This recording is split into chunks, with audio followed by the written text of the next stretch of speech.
Samtrans, offering regional bus service to the peninsula since 1976.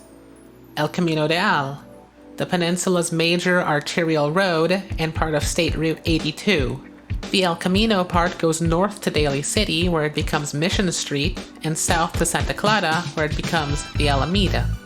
In the past few years, we've seen dedicated bus lanes spring up around the Bay Area, like the Better Market Street in San Francisco and AC Transit's Tempo in Oakland and San Leandro. But on the peninsula, Samtrans on El Camino remains just part of the traffic. There are ongoing plans to revitalize El Camino Real with better transit infrastructure, and here I am specifically arguing that on El Camino, Samtrans needs a bus lane. So Samtrans runs the ECR line, which runs along 26 miles of El Camino Real from Daly City down to Palo Alto, where it connects with VTA at the transit center. Along the way, it provides connections to 5 BART stations: Daly City, Colma, South San Francisco, San Bruno, and Millbrae.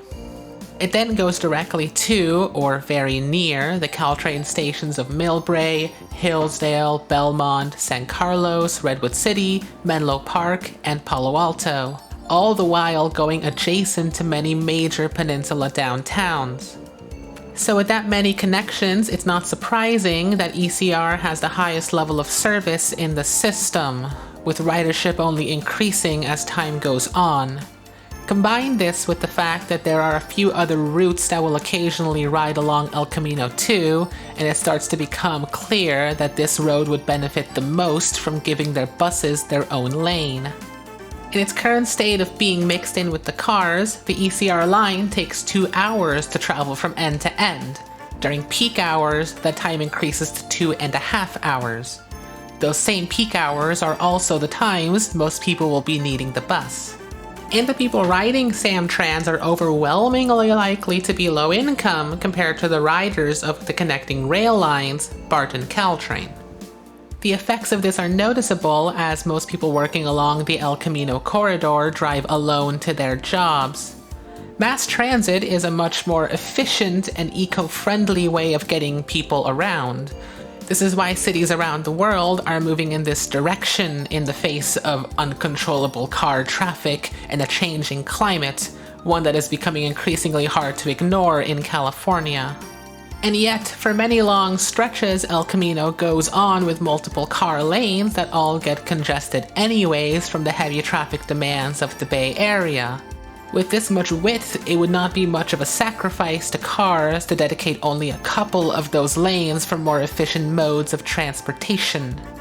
See, it's hard for transit to be competitive with private cars when it's subject to the same traffic congestion leading to delays that bring unreliable service. Samtrans is not ignorant of these problems and has been making long-running plans to make improvements. Besides the ongoing debates on how to go about improving reliability, there are also plans for transit signal priority and developing real-time information tracking. But creating a transit lane isn't as simple as just getting some paint and a stencil and going to town. There's still issues along the El Camino corridor that have to be addressed along the way. While the corridor has a higher average density than the region average, there is still a lot of low density along the street, especially as you go further south, which makes it harder to get a high population that lives near the transit. It has also made for poor general infrastructure for anything that isn't cars, leaving passengers in poorly kept stations, sometimes with no proper sidewalk and no real-time information on when they can even expect the next bus. But these are all issues that are either being improved or will be improved. There's more new development happening along El Camino, especially near the Caltrain stations, and real-time information is being deployed within the next couple of years. This could bring a lot more people onto the bus, since the lack of information has been shown to make delays feel 4 times as long. So, as the corridor gets overall improvements, a dedicated lane will give this future Grand Boulevard the transit it deserves: fast, frequent, and reliable. and with the appeal to compete with the ever-increasing traffic for both work and leisure.